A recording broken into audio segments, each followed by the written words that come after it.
예, 여러분 안녕하십니까? 중국 기업과 경영의 이해 2주차 강의입니다. 여러분들과 오늘부터 중국 기업을 이해하기 위한 그런 노력을 해보도록 하겠습니다.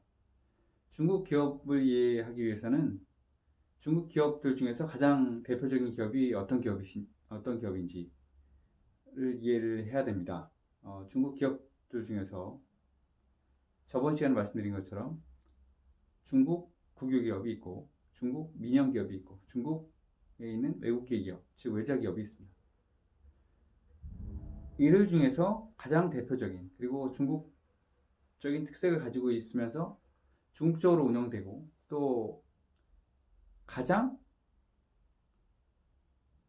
중국에서 규모가 큰 중국 기관 산업, 중국을 대표하는 산업들 가운데에서 가장 규모가 큰 기업들을 살펴보게 되면 대부분이 국유기업으로 되어 있는 것을 알 수 있습니다.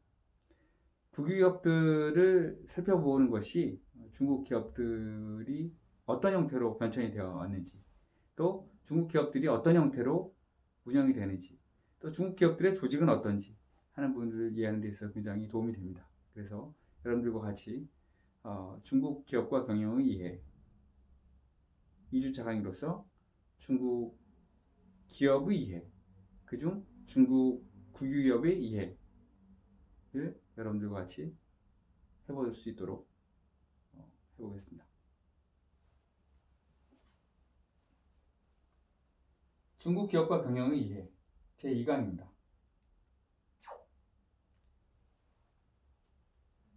중국 국유기업의 이해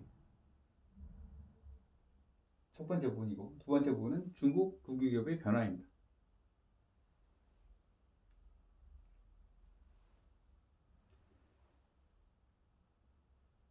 중국에서 중화인민공화국이 수립되기 이전부터 중국 공산당의 혁명 근거지에는 국유기업의 원형인 공영기업이 존재했습니다. 공영기업.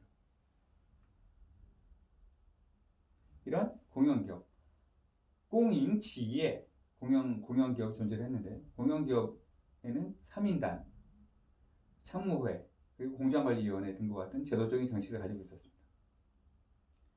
이런 국영기업이 중화인민공화국이 수립이 된 이후에는 국영기업으로 전환이 되었습니다.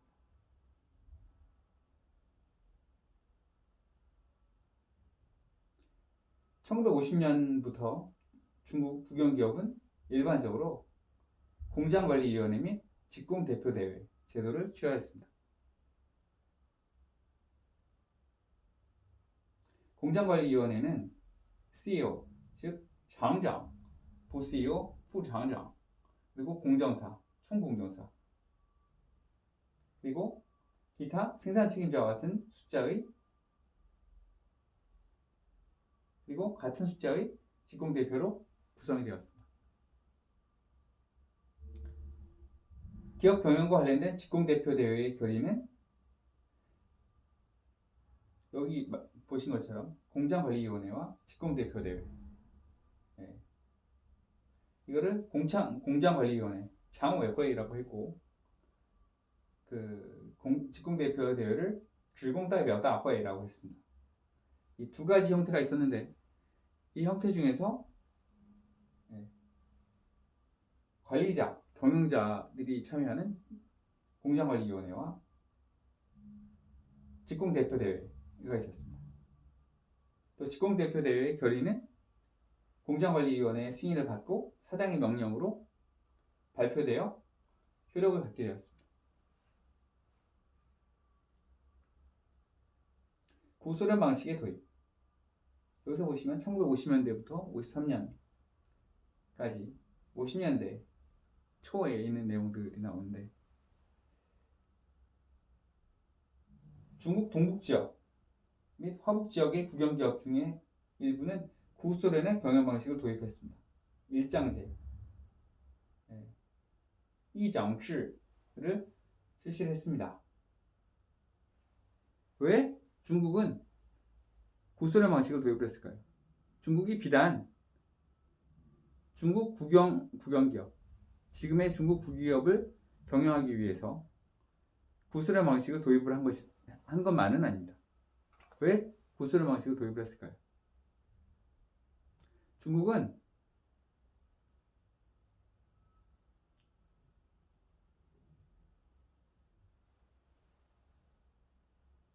중국에서 사회주의 혁명을 진행하기 위해서 그 이념적인 기초, 그리고 중국이 사회주의 혁명, 또 사회주의 정치체제를 수립하고 이 정치체제의 이론적인 기초를 만들기 위해서 구소련 방식, 소련에서 많은 부분들을 도입을 했습니다. 구소련이 지금의 러시아와 러시아 주변에 있는 국가들이 하나의 연합체를 이뤘을 때를 말씀을 드리는 겁니다. 중국은 이러한 방식을 도입을 해서 구소련 방식을 도입을 했습니다. 그리고 이 당시까지도 중국과 구소련의 관계는 굉장히 밀접한 관계였습니다. 지금도 물론 좋은 관계입니다만 그 당시에는 많은 부분들이 교류가 있었고 많은 부분들이 서로 왕래가 있었고 또 중국은 많은 부분을 구소련의 같은 사회주의 국가, 같은 사회주의 혁명을 이룬 구소련에 의존했고 많은 부분들을 구소련에서 도입을 했고 적용을 했습니다. 이렇게 일장제를 실시하였습니다. 이러한 방식을 생산 경영 업무상의 CEO 책임제라고 지칭했습니다.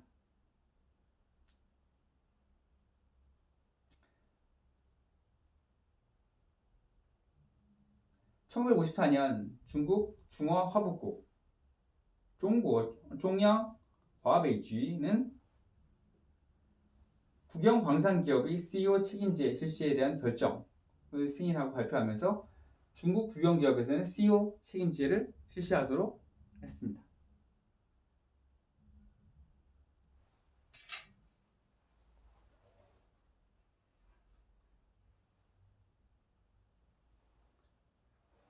국유기업의 경영체제의 변화.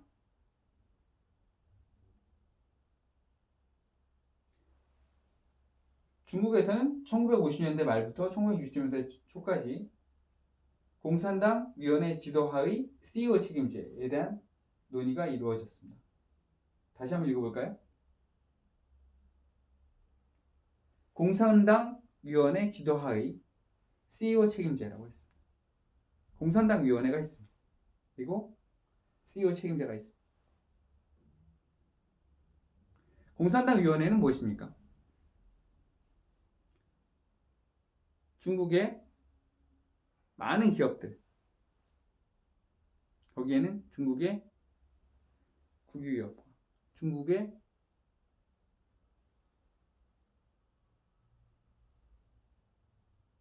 사업체들, 정부에서 운영하는 사업체들, 정부 조직들, 학교, 그리고 일부 민영기업, 또 일부 외국계 기업인 외자기업까지 이런 당위원회가 있습니다. 공산당위원회가 있습니다. 이거를 당위원회 아니면 당조직, 그래서 당외, 당주라고 합니다. 이런 조직들이 있고 이런 당위원회가 지도를 하면서 CEO가 책임을 지는 이런 방식을 도입하겠다 이런 겁니다.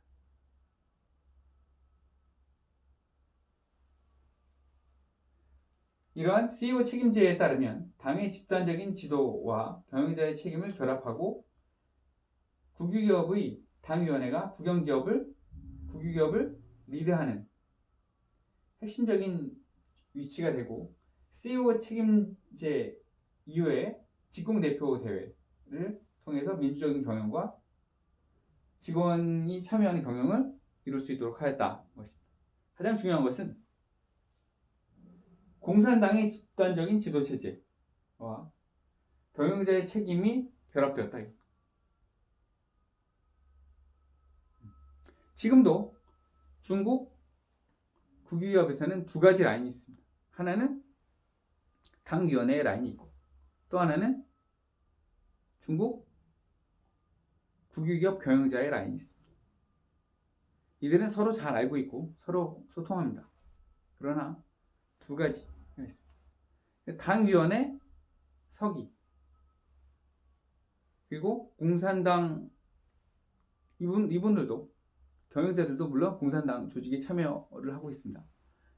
경영자 중에서 CEO, 부 CEO 이런 사람들, 또는 대표이사 이런 사람들, 경영진의 라인이 있습니다. 두 가지 라인이 존재를 합니다.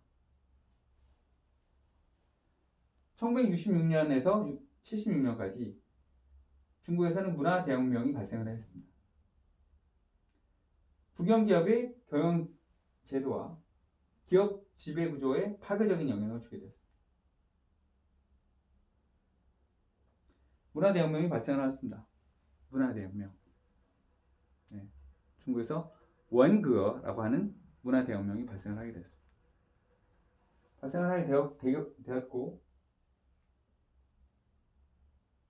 국영기업의 경영제도와 기업 지배 구조가 파괴되었습니다. 1968년에는 중국 국영기업 내에 혁명위원회가 수립이 되었고, 혁명위원회는 국영기업의 경영권을 장악하였습니다. 기업 조직을 기업에 의해서 운영하는 것이 아니라 혁명의 수단으로 이용을 하는 것입니다. 기업 운영이 당연히 잘 될 수가 없었겠죠. 저번에 말씀드린 것처럼 이 사회 조직에 있는 모든 사람들이 다 똑같은 방향을 보고 간다면 일견 굉장히 효율적인 조직으로 보이겠으나 사실은 그렇지가 못합니다. 사실은 어떤 부분에서는 굉장히 위험합니다.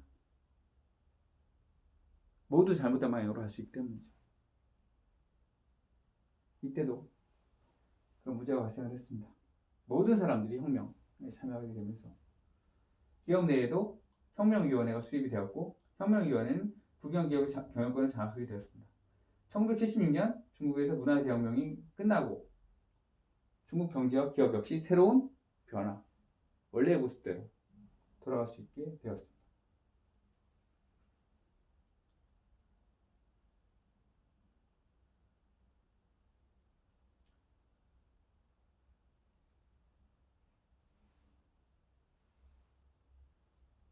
국유기업의 경영체제와 회사법 이렇게 되어 있습니다. 1988년 제7기 인민대표대회 1차 대회에서는 중국 전민소유제 공업기업법, 中华人民共和国全民所有制工业企业法 통과되었습니다. 기업법의 총칙에 따르면 기업은 CEO 책임제 또는 경영자 책임제를 실시를 합니다. 중국 공산당의 기업 내 하부 조직이 당과 국가의 방침과 정책이 기업에서 관철되도록 집행되고 실시되고 보장되어야 된다라고 했습니다. 또 이러한 과정과 결과를 감독하도록 해야 된다라고 하는 점을 분명하게 했습니다. 다시 읽어볼까요? 이런 기업법 총칙에 따르면 CEO 책임제와 경영자 책임제를 실시하고, 중국 공산당의 기업 내 하부 조직, 중국 공산당이 기업에 가지고 있는 하부 조직이 당과 국가의 방침과 정책이 기업 내에서 관철되고 집행되도록 합니다.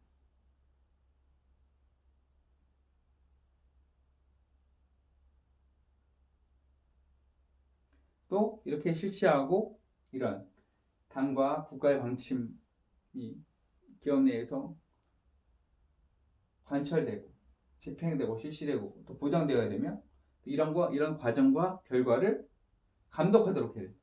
누가 실시하도록 하고 누가 이를 관철하도록 하고 또 이런 것들이 이런 과정과 결과를 누가 감독할 것이냐 하는 부분들은 바로 중국 국유기업 내의 공산당 주지, 공산당 당위원회가 한다 이겁니다.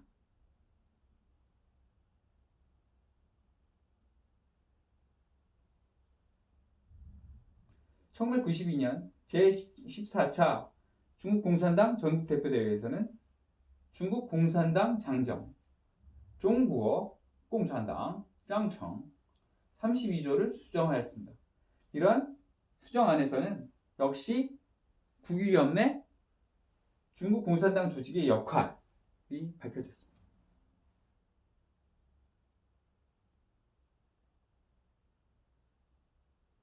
그러면 이런 측면을 보면 중국 공산당 조직이 하려고 하는 이런 일들은 과연 기업 경영이냐 아니면 정치냐 알 수 있는데 기업 경영입니다. 단지 여기 말씀드린 것처럼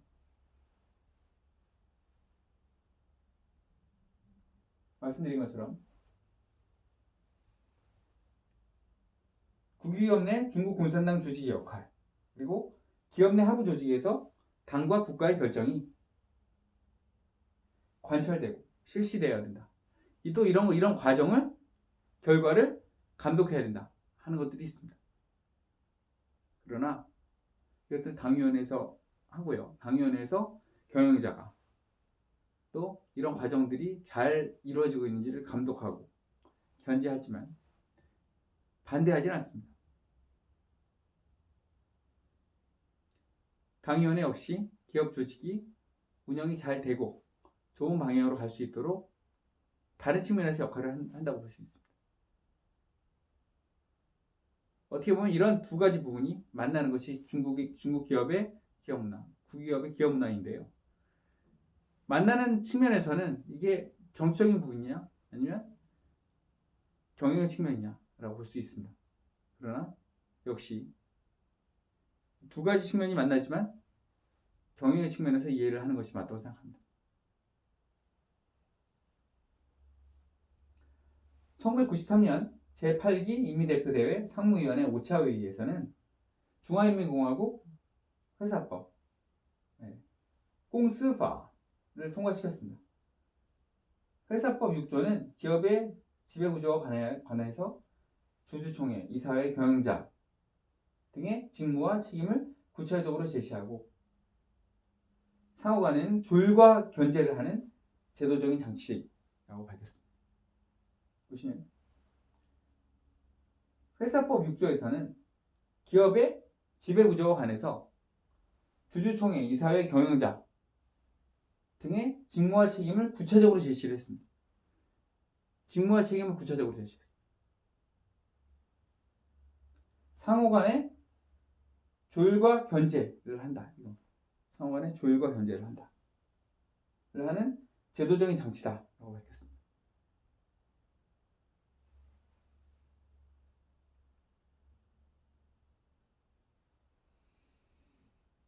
국유기업의 경영과 공산당의 역할이 있습니다. 중국 중앙조직부, 중국 중앙조직부 이렇게 되어 있는데 조직부 1996년에 중앙정책연구소, 국가경제무역위원회 및 중국 전국 총노조와 함께 국유기업 내 공산당 조직 건설 업무 강화 및 개선에 대한 중공 중앙의 통지를 발표했습니다. 그래서 中共中央关于进一步加强和改进国有企业党的建设工作的通知 발표했습니다. 이러한 통지는 중국 공산당이 국유기업에 대한 정치적인 지도를 한다 하는 것이 원칙이다 라고 밝혔습니다. 중국 공산당이 국유기업에 대한 정치적인 지도를 한다. 그리고 이는 어떤 시기에도 동요될 수 없는 중요한 원칙이다.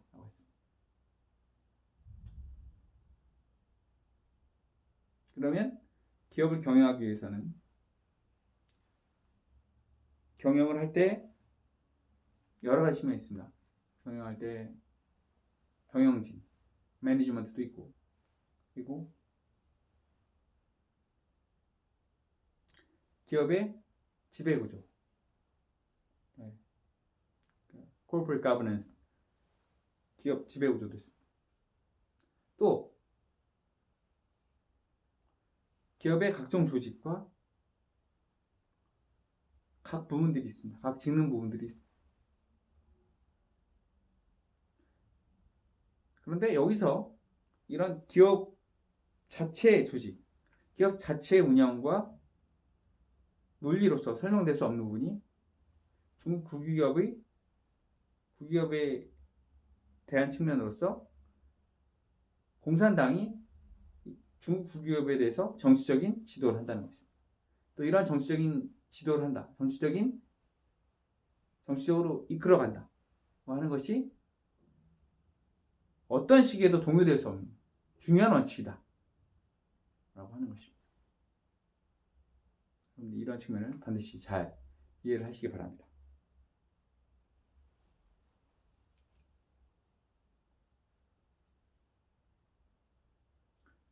중국 국유기업의 이해 부분에서 중국 국유기업의 경영과 국유기업 개혁입니다.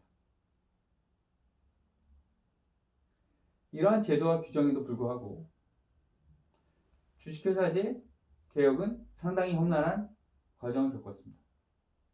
그럼 주식회사제에 대해서 지난 시간에 말씀드렸습니다. 주식회사제 당연하고요. 주식회사제를 하는 것이 또 필요하다. 여러분 다 알고 있습니다. 그런데 만약에 주식회사제 기업이 아닌 기업인데 주식회사제로 바꾼다 하면 굉장히 어렵고 험난한 과정이 될 수 있습니다. 그런 험난한 과정을 겪었습니다. 경영자들에게 인센티브와 경영권을 주어 기업의 이윤을 확대하고자 하였습니다. 처음에 생각한 것이 이러한 제도 자체를 바꾸지 않고 경영자에게 제한권을 주고 경영권을 준다. 그래서 기업을 발전시키는 것입니다. 그렇지만 이윤이 감소할 경우 기업 내부에서 경영자와 종업원 모두 수입 감소에 대한 큰 저항을 하게 되고 이런 저항을 겪게 되었습니다. 왜냐하면 모든 국유기업이 계속 발전할 수 있는 것이 아니고 또 경쟁력이 없는 국유기업들도 있었고 경쟁력이 없는 산업들도 있었기 때문에 또 경쟁력이 없는 제품들도 있었기 때문에 이윤이 감소될 수 있었고 이윤이 감소될 경우에 경영진이나 또 종업원들로부터 많은 저항을 겪게 되었습니다.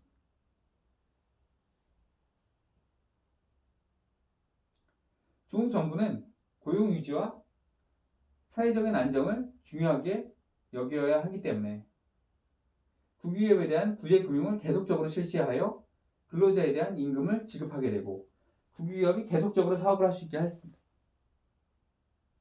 무슨 말이죠? 중국 정부는 사회적인 안정성을 중요하게 여겼습니다. 또 고용 유지를 중요하게 여겼습니다. 국유기업에서 종업원들이 계속적으로 일하고 또 계속적으로 일을 하면서 이들이 계속적으로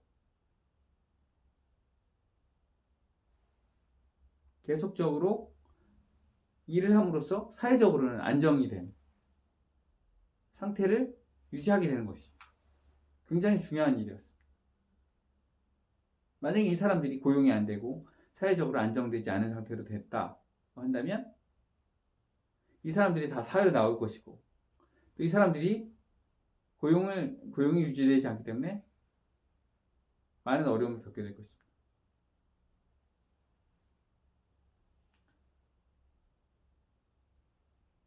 이래서 국유기업 이런 부분들 중요하기 때문에 어떻게 하면 국유기업의 종업원들이 계속 다닐 수 있게 할 것인가, 계속 고용을 유지시킬 수 있을 것인가 하는 것들이 중요한 부분이었기 때문에 구제금융 계속적으로 금융기관을 통해서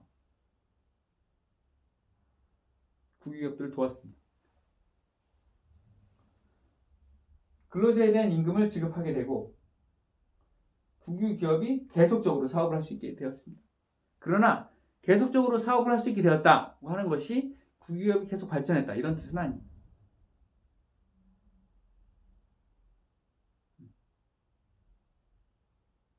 이런 기업들을 보고 좀비 기업이다, 이런 기업들을 보고 죽지 않는다, 어떤 큰 기업들은 뭐 대마불사다 이렇게 얘기할 수, 우리나라에서 이야기를 하기도 합니다.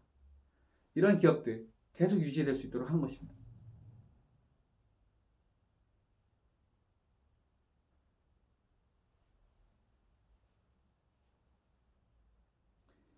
그러나 상당히 많은 국유기업들은 여전히 경쟁력을 가지지 못한 상태였습니다. 경쟁력을 많이 가지지 못합니다. 그러나 국가에서 지원을 하기 때문에 계속 살아남습니다. 이들 국유기업의 대출을 실시한 은행에서는 부실채권이 계속 누적이 됩니다. 부실채권은 무엇입니까?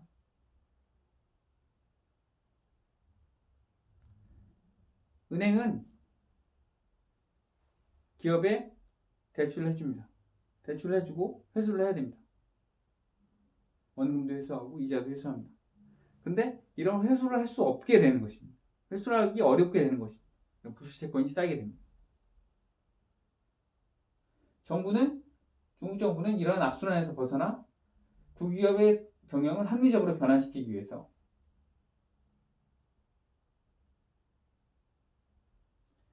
악순환이 계속되는 것이죠. 처음에는 재량권을 주고 국유기업 경영자에게 재량권을 주고 경영권을 주고 해서 국유기업 경영자들이 더 많이 이익을 창출할 수 있게 되고 발전할 수 있게 될 수 있을 것이다 하는 것이 처음의 생각이었지만 그렇지 못하는 겁니다. 많은 기업들이 성장을 하지 못하고 그 기업이 문을 닫거나 파산을 해야 되는데 그런 경우에는 중국 국유기업이 대부분의 기업이었다. 훨씬 높은 비율을 가진 그런 기업이었던 기업의 유형이었기 때문에 이런 기업들이 파산하거나 문을 닫게 되면 기업 종사자들이 실업 상태가 됩니다. 이거를 중국에서 시아강이라고 했습니다. 강웨이가 뭐냐면 바로 그 사람들이 일을 했던 그런 일자리입니다. 일자리에서 떠나게 됩니다. 실업 상태가 됩니다. 실업 상태가 되는데 그렇게 되면 안 되니까 계속 국유기업들을 지원해줬습니다. 지원해주고 안 되니까 또 지원해주고 이런 상태에서 부실채권은 계속 쌓여가고 이런 상태에서도 국유기업들을 지원해주기 위해서 또 대출을 해주고 하는 상태가 돼서 악순환이 계속된 겁니다. 이런 악순환에서 벗어나 국유기업의 경영을 합리적으로 변환시키기 위해서 중국 정부와 국유기업 간의 관계를 출자자 기업 간의 관계로 바꿨습니다. 바꾸기로 결정하였다. 여러분 이걸 보고 원래 기업과 정부 간의 관계, 정부와 기업 간의 관계는 분리된 거 아니야 라고 볼 수 있겠지만 그렇지 않습니다.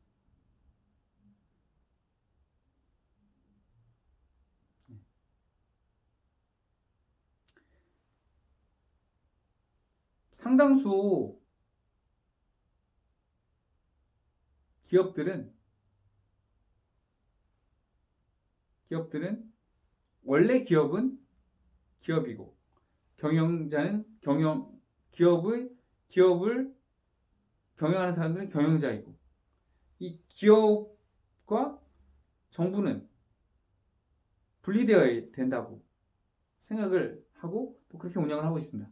그런데 중국에서는 그렇지가 못했습니다. 중국의 각 부서들은 그 부서 산하에 기업 조직을 갖고 있었습니다. 기업 조직이 뭐냐? 기업으로서의 조직, 기업을 갖고 있었습니다. 기업을 갖고 있었고, 이 기업을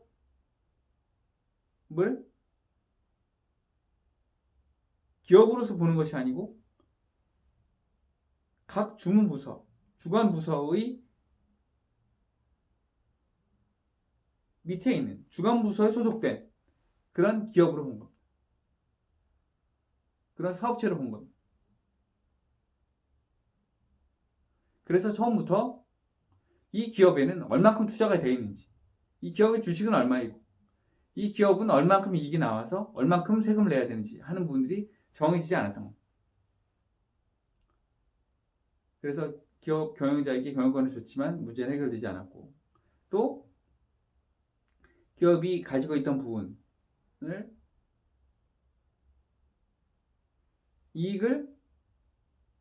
구기업의 이익을 주관부서에 상납하는 그런 방식을 도입했더니 문제가 있으니까 이걸 법인세를 내는 형태로 바꿨지만 이런 부분들은 겉에 있는 문제만 해결하는 것입니다.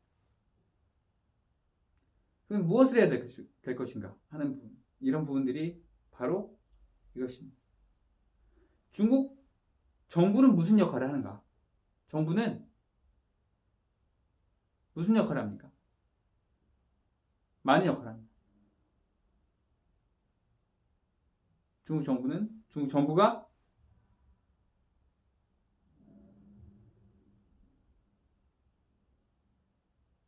사회주의 체제의 정부이기 때문에 많은 부분들을 하는데,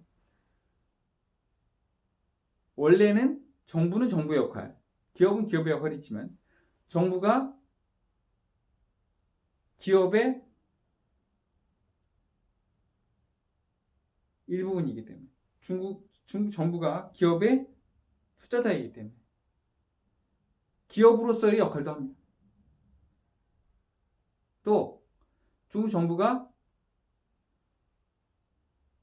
시장 경제, 자본주의 경제 운영 방식에 의해서 해결되지 않는 부분에 대해서 직접 간섭을 하기 때문에 보이지 않는 손, 경제학에서 말하는 invisible hand 말고 visible hand, 보이지 않는, 看得见的手, 보이는 손으로서의 역할을 합니다. 이렇게 중국 정부는 많은 역할을 합니다. 그런데 이 보이지 않는 손이 아니고 보이는 손으로서 역할도 하고, 이 게임을 한 산업에서 기업들이 어떻게 경쟁을 하고 어떻게 이익을 보는지를 하나의 게임이라고 본다면, 그 게임에서 중국 정부가